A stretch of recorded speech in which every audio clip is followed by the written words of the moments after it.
November 30th, 2008, Chicago, two 27-year-old twin brothers from Little Village walk into federal custody and surrender themselves voluntarily. No dramatic arrest or standoff. They just walked in. By that point, Pedro and Margarita Flores had spent 3 years as the primary American distributors for the Sinaloa cartel, moving an estimated 1,500 kilograms of cocaine into the United States every single month, generating $10 million in profit for themselves and sending close to $1 billion in bulk cash back to Mexico. They had sat across the table from Joaquin Guzman Loera himself in a mountain compound in Sinaloa. They had his personal phone number. They were, by any honest accounting, the most significant drug distributors operating in the United States at that moment. They walked in anyway, and in their pockets were recordings, 54 conversations with cartel members, including 2 direct phone calls with El Chapo himself, captured while the twins were still active, still moving product, in conversations that neither man on the other end knew were being taped.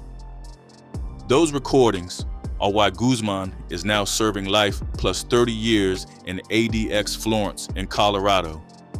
They are also why the federal judge who sentenced the Flores twins in 2015 told them plainly before they left the courtroom, anytime you start your car, you're going to be wondering if it's going to explode. This is the story of how 2 boys from a Chicago neighborhood got there. Little Village is a neighborhood on Chicago's Lower West Side, densely Mexican American, a neighborhood that was built on the labor of immigrants who came to work the stockyards and the factories and stayed and built something. By the time Pedro and Margarita Flores were born in June 1981, Little Village had the commercial energy that any established immigrant community produces. The restaurants, the tiendas, the quinceañera shops on 26th Street, and underneath all of that, the specific drug trade infrastructure that connects Mexican-American communities in Chicago to supply chains that run south through Texas and into Mexico. Their father, Margarito Flores Sr., was already part of that infrastructure when the twins were born. He was arrested with 11 pounds of heroin in front of his pregnant wife and sent to federal prison for 8 years. When he got out, he came back and he did what he knew, and he brought his sons into it. Pedro Flores testified at El Chapo's trial that he first got into the drug trade when he was 7 or 8 years old, helping translate for his father and loading or unloading trucks. Not hypothetically, not on the periphery, he was a child crawling into car engine compartments with his small hands because his hands were small enough to reach the hidden packages. He was learning to weigh product on a triple beam scale before he could do long division. He was being taught the geography of drug routes before he had seen much of any other geography. By the time the twins were in their late teens, their older brother Armando had set up a car dealership in Cicero as a front for cocaine distribution. He was showing the younger boys a model. This is how you do it without the chaos, without the street gang nonsense, smart, organized, structured. Then in August 1998, federal agents hit the dealership. Armando went down on narcotics, trafficking charges, and served 5 years. He was 24, the twins were 17, and Armando's entire operation, his customers, his suppliers, his network, was sitting there without anyone running it. An employee made an introduction, then another. The twins inherited a business they had been trained their entire lives to run and had never been offered an alternative to. By 1999, they were selling wholesale cocaine throughout Chicago. By their early 20s, they owned 5 houses and a fleet of luxury vehicles. The Flores brothers have admitted they smuggled at least 1,500 kilograms of Sinaloa cartel cocaine into the United States every month between 2005 and 2008. 1,500 kilograms a month. That is not a drug operation. That is a logistics company with a very specific product. The Chicago hub they ran distributed across the country. 30 primary customers spread through the United States. Half the product stayed local. The other half went to Columbus, Cincinnati, Detroit, Milwaukee, New York, Philadelphia, Washington, D.C., even Vancouver. The money flowed the other way in trucks, literal trucks, carrying bulk cash back to Mexico.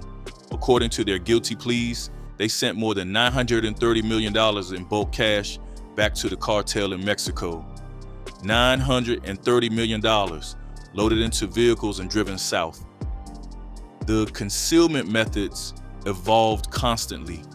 Trucks with hydraulic trap doors, secret compartments built into roofs, drugs hidden among loads of vegetables, shrimp, live sheep. One shipment required paying $10,000 to pasture 150 sheep that were being used as cover. The sheep were rented livestock, living camouflage for a cocaine shipment moving through American agriculture. The cartel's own supply chain, which the twins had direct access to, was running at a scale that bordered on the surreal.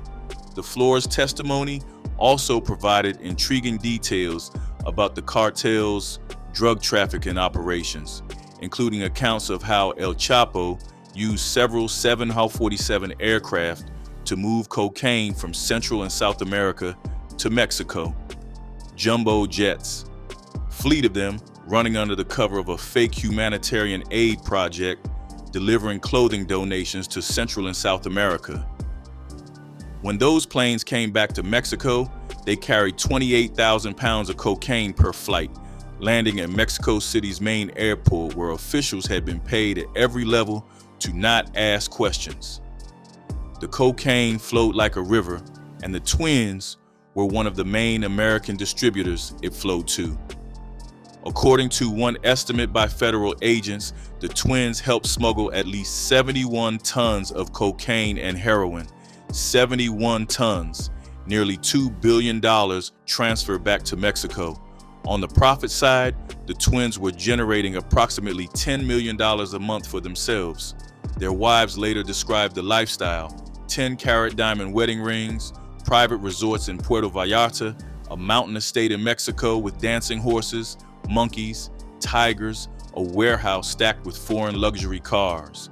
Two boys who had learned the trade by crawling into car engine compartments were now the most important American distributors for the most powerful drug cartel in the world. The relationship with El Chapo that made all of this possible was not handed to them. They earned it, and they earned it in the most specific and most dangerous way possible. Their original connection to the Sinaloa cartel ran through an associate named Lupe, an old contact connected to their father's network. In 2005, Lupe brought an accusation. $10 million was missing, he said, and he wanted it back. The twins did not owe it. The number was either a mistake or a shakedown. They refused to pay. Lupe's response was to have Pedro kidnapped. It was not Pedro's first kidnapping. In 2003, a Chicago crew had grabbed him over a separate dispute, and Margarito had paid a ransom worth $2.4 million in cocaine to get him back. But this was different. This was cartel business. 25 to 30 masked men stormed the meeting, rifle butts to the face, stripped, handcuffed, gone. Pedro spent 15 days in a cell with barely any food or water, expecting to die, because everyone who gets taken by the cartel knows how those situations usually end. Margarito, back in Chicago and frantic, did the thing that everyone around him told him was suicide. He requested a meeting with El Chapo. He boarded a Cessna, flown by a teenager in sandals, and landed on a dirt strip carved into a mountainside. Armed men in military gear escorted him to a compound with cement floors and cool air. He walked in with ledgers, the meticulous records the twins kept of every transaction, every kilo, every dollar. He laid the numbers out in front of the most wanted man on earth and proved that the debt did not exist, that Lupe's man had made an error or had lied. El Chapo looked at the numbers, made a decision. Pedro was released that night, handcuff key in his shoe, cell phone in his pocket, dropped on a desert road with a message: "Your brother saved you." When they reunited, Margarito's first words to Pedro were, "You stink." Then he hugged him and said, "I met Chapo Guzman." Pedro flew to the mountains in May 2005 for his own meeting with the man who had ordered his release. On the drive to meet Guzman, he spotted a man naked and chained on the side of the road, someone he presumed had run afoul of the cartel. A message left out in the open for visitors to see on their way in. This is what happens when you cross the man you are about to meet. Pedro kept walking, did not ask questions, did not look back. Chapo was waiting under a palapa, jeans, t-shirt, 2 walkie-talkies. The kingpin made a crack about Flores' jean shorts. He said, "With all that money, I couldn't afford the rest of my pants," Flores said in court. The ice broke. Later, Pedro brought him a gift, jean shorts in a box that looked like a Viagra package. Chapo laughed. That moment was the turning point. The twins were no longer just cartel customers. They were trusted, and trust with El Chapo meant something specific and enormously valuable: direct access to the supply chain with no middleman taking a cut, no more Lupe, no more paying the markup that any intermediary demands. They were buying direct from the source of the most powerful drug organization in the world. Between 2005 and 2008, they worked directly with 3 of the cartel's most senior figures. El Chapo himself, difficult, paranoid, but the primary connection. Ismael El Mayo Zambada, older and calmer, who treated Margarita with a kind of avuncular warmth and once joked that they could move even more product if the Flores brothers were triplets instead of twins.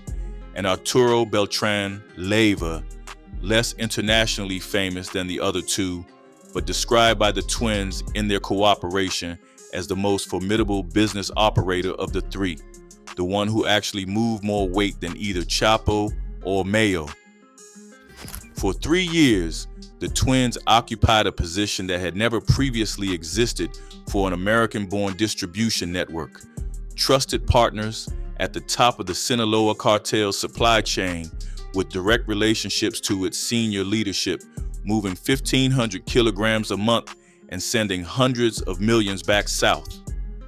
The DEA would later call their cooperation unprecedented and unparalleled. They were not wrong. The thing about the sweet spot the twins occupied is that it was never going to last. By 2008, Chapo and Mayo had gone to war against Arturo Beltran Leyva, their former partner whose relationship with the cartel had collapsed into violence. The twins had been doing business with all 3 men. Now each side wanted them to pick a faction, and picking wrong meant the faction you did not pick would kill you. Pedro Flores later described the situation plainly. It was a lose-lose. His wife was pregnant. He started thinking about the future, or more precisely about the lack of one. He could not promise his family tomorrow. Margarito described what happened to him as a spiritual epiphany, though the timing of spiritual epiphanies is worth noting. 60 tons of cocaine moved through American streets, billions of dollars into the cartel's treasury, a father who had spent 8 years in federal prison before teaching his sons everything they needed to know, the bodies that had accumulated on every side of every dispute in the cartel world they were embedded in. And then, at the moment when the position became untenable and the future became impossible to see, the epiphany arrived.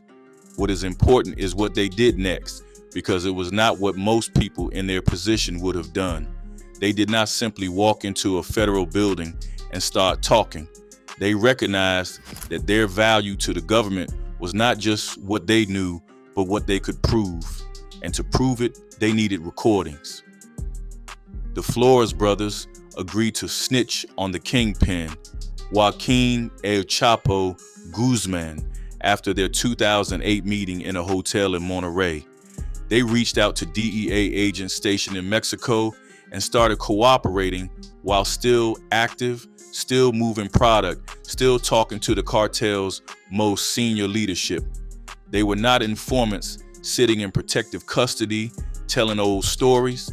They were undercover operators gathering live evidence in real time and conversations with men who would have killed them instantly if they had known what was happening.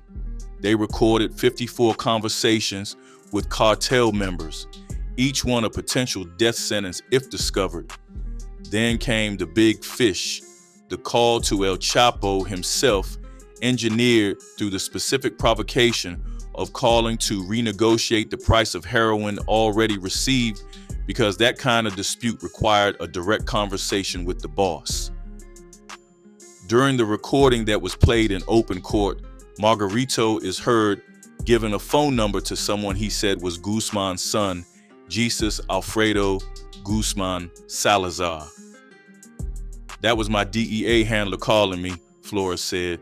"My brother was giving him a cell number where Chapo was supposed to call us on." In the most important one, on November 15, 2008, Pedro Flores was bargaining with the kingpin over the price of 20 kilograms of heroin. "That price is fine," El Chapo finally said, according to a government transcript of the conversation. They had him, the most wanted man on earth, on tape, negotiating a heroin deal with a man from Little Village who was recording the call for the DEA twice, two separate conversations with Joaquin Guzman Loera. It had never been done before and has not been done since. November 30th, 2008, Pedro and Margarito Flores walked into federal custody in Chicago, voluntarily, from mountain estates with exotic animals, with servants, with warehouses full of foreign cars, to jail cells with concrete bunks. Their wives later described that first night in custody. Here they are sitting in prison, and they just felt so free. Free after 3 years of knowing that one mistake meant death. Free after 3 years of being trapped at the top of an empire they could not escape. The cell was not punishment, it was relief. They were alive, their families were alive, and they had just handed the United States government the ammunition to take down the biggest drug cartel in history.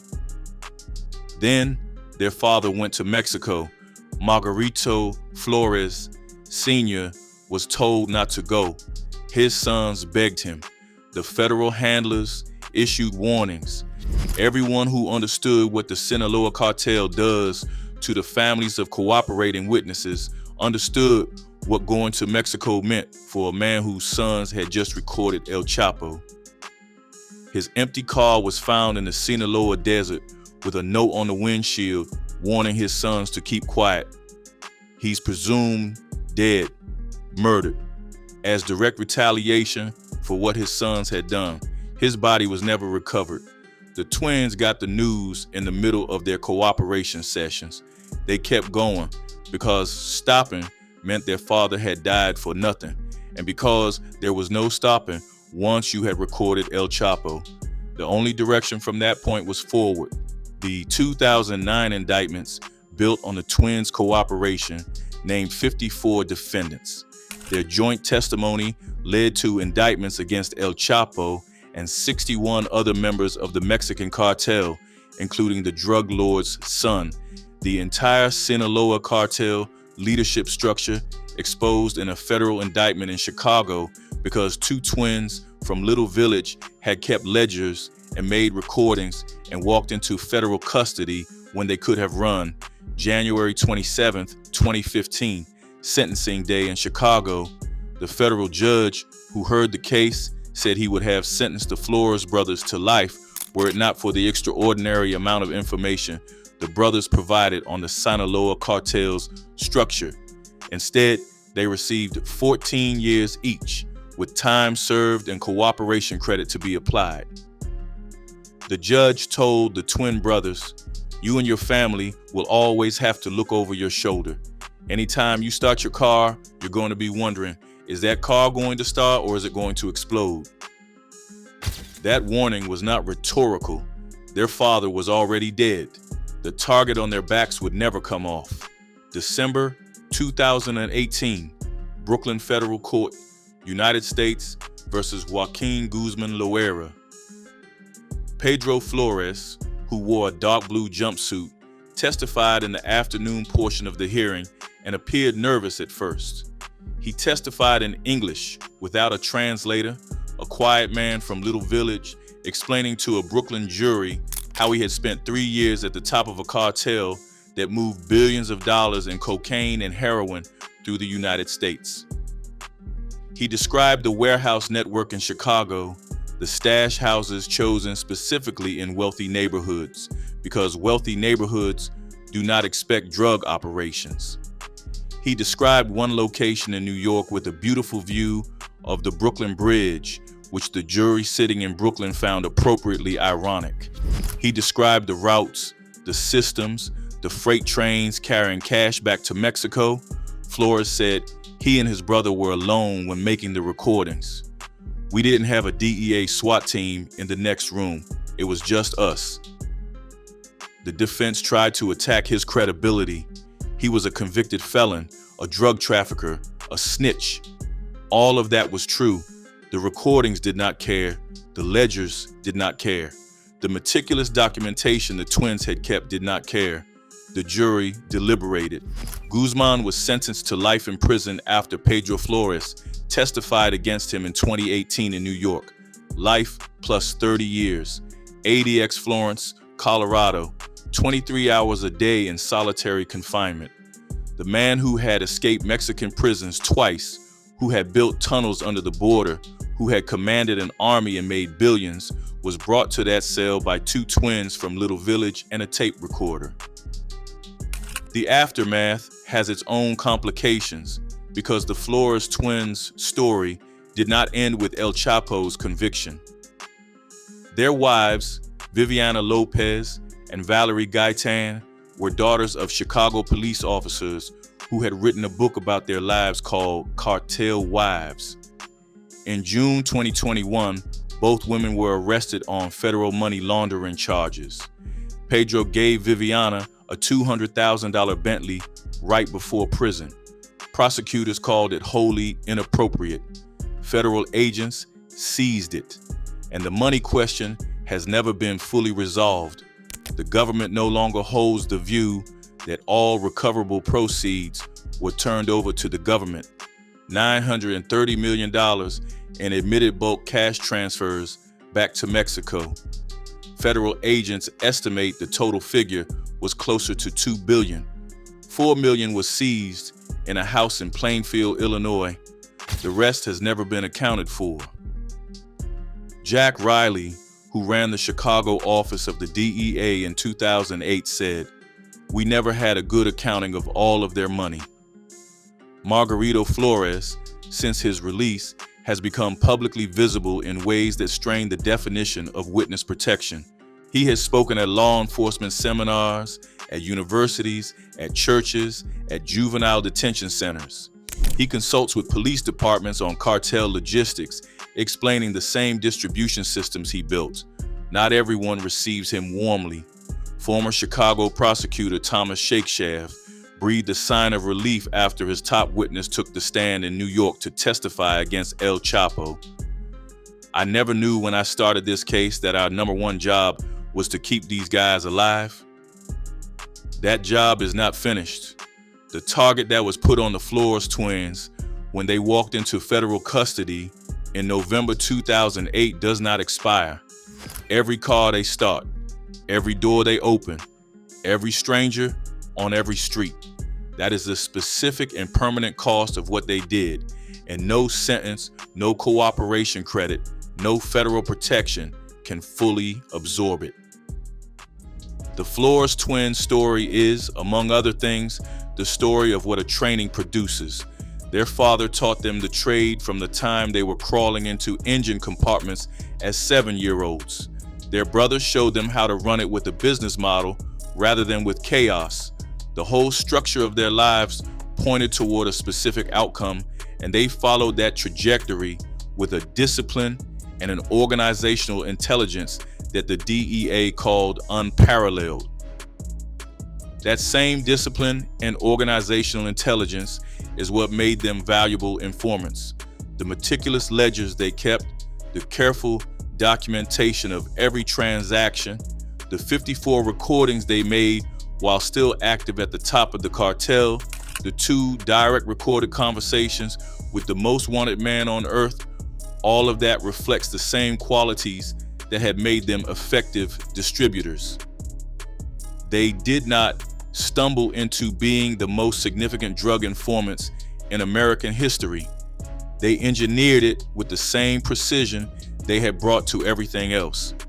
What they built, the distribution network, the cartel relationships, the 10 million a month operation running through 30 cities across the United States, was also what the source material emphasizes as the most destructive element of their story.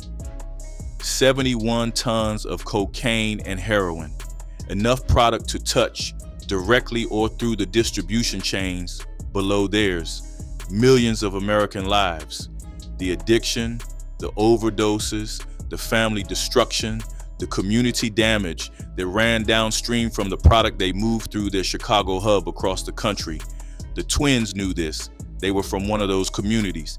They watched what the product did to the people around them, and they kept distributing anyway, because the alternative was not visible to them, because the doors that were open to 2 boys from Little Village in the late 1990s were the doors their father had already opened, and those doors led one direction.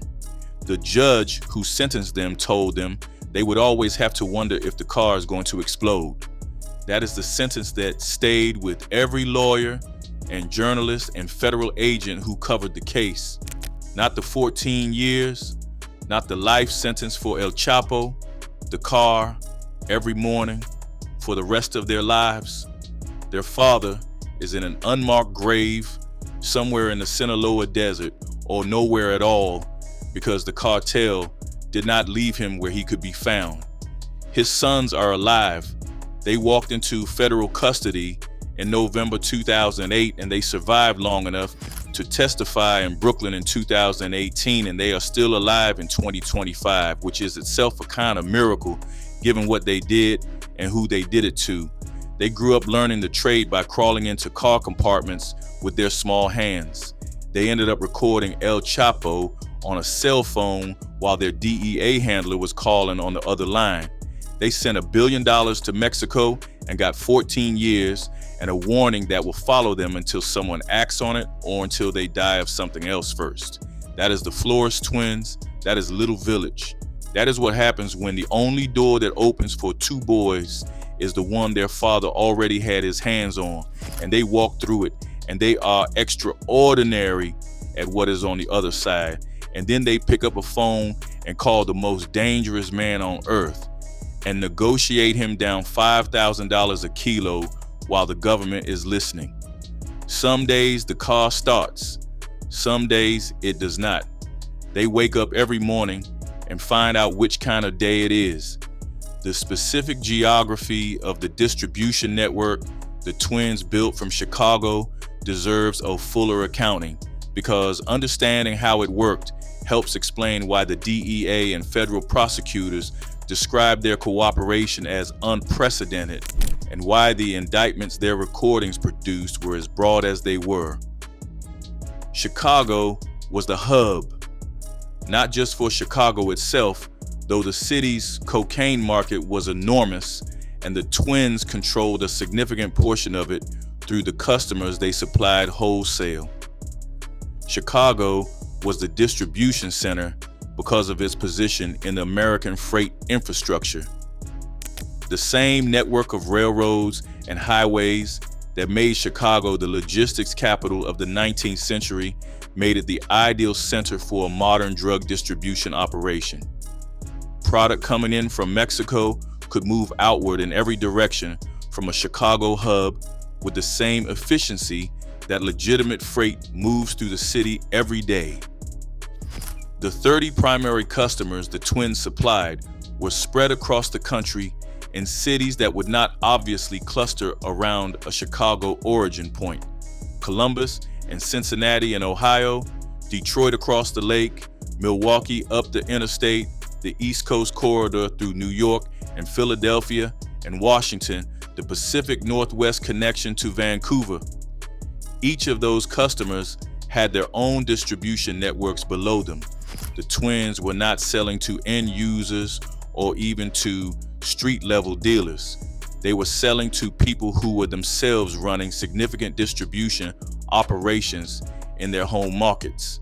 The scale of the downstream effect of the twins' supply chain, the total quantity of cocaine that reached American streets through the 30 customers and their networks below them, was far larger than the 1,500 kilograms a month the twins were themselves moving.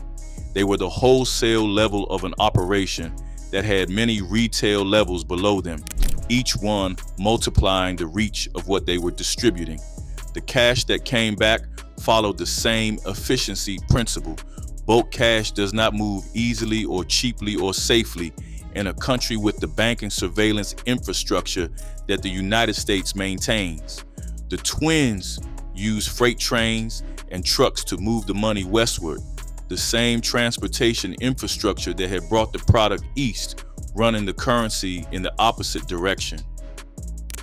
The $930 million in admitted bulk cash transfers back to Mexico was moved through a logistics operation as sophisticated as the drug distribution itself. It had to be. Moving $1 billion in cash across a border without triggering the financial reporting systems that are specifically designed to detect exactly that kind of movement is its own operational problem, and the twins solved it with the same precision they brought to every other aspect of the enterprise. The Beltran-Leyva connection that the twins maintained alongside their relationships with Chapo and Mayo is the dimension of their story that tends to get the least attention in the popular accounts, but it is significant for understanding the specific danger of their position in 2008. Arturo Beltran-Leyva had been a senior figure in the Sinaloa cartel, a man the twins described as moving more product than either Chapo or Mayo, and as the most formidable business operator among the three. When the alliance between Beltran-Leyva and the Chapo-Mayo faction broke down and turned violent in 2008, the twins found themselves in a position that had no safe exit. They had done business with all three men. Each of the two sides in the developing war expected loyalty and knew what the twins knew about the other side. Choosing Chapo and Mayo meant making a mortal enemy of Beltran-Leyva and his organization. Choosing Beltran-Leyva meant the same on the other side. Staying neutral was not an option that either side would accept. That specific impossibility, the moment when the position they had built became a trap with no exits, is the operational context for the decision to cooperate. It was not purely moral clarity that drove them into federal custody. It was the specific calculation that the only version of the future in which they survived was one where the cartel could not reach them, and the only way to create that version of the future was to give the United States government what it needed to take the cartel down from the top. The cooperation was not just the right thing to do, it was the only move that made strategic sense from where they were standing in late 2008. Pedro acknowledged this directly in his trial testimony.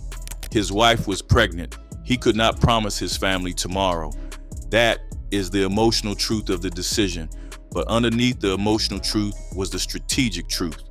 They had been doing business with all sides of a cartel war that was turning extremely violent, and the walls were closing in from every direction simultaneously. The federal cooperation was the only door that opened outward. Former prosecutor Thomas Shakeshaft, who was the assistant U.S. attorney who first met with the twins in Monterey in 2008 to explore whether they would cooperate, said something after Pedro testified in Brooklyn that captures the full weight of what the preceding decade had required. He breathed a sigh of relief and said he never knew when he started the case that the number one job was going to be keeping these guys alive. That is what a decade of cooperation looked like from the prosecutorial side. Not just building the case, not just managing the recordings and the debriefings and the testimony preparation, keeping two men alive who had recorded El Chapo, whose father had been murdered in Mexico as a direct consequence of their cooperation, who were walking targets for one of the most resourceful and most ruthless criminal organizations in the world. Keeping them alive long enough to walk into a Brooklyn courtroom in December 2018 and describe in English under oath in front of a jury that included people who had grown up with no knowledge of the world the twins had inhabited, what it looked like when the Sinaloa cartel, at the height of its power, moved cocaine through the United States like a river. The jury convicted El Chapo on all 10 counts. The judge sentenced him to life plus 30 years. The most wanted man on earth went to the most secure prison in the United States, and the two men from Little Village who put him there got back in their cars and drove away wondering if the next one was going to start or explode. Some things you cannot undo by cooperating. The father in the Sinaloa desert, the 71 tons, the product that flowed through 30 cities. The cooperation is real. The damage is also real. Both of those things are true simultaneously, and the Flores twins are living proof that you can be the most valuable drug informants in American history and still wake up every morning knowing that the scale never tips back to even.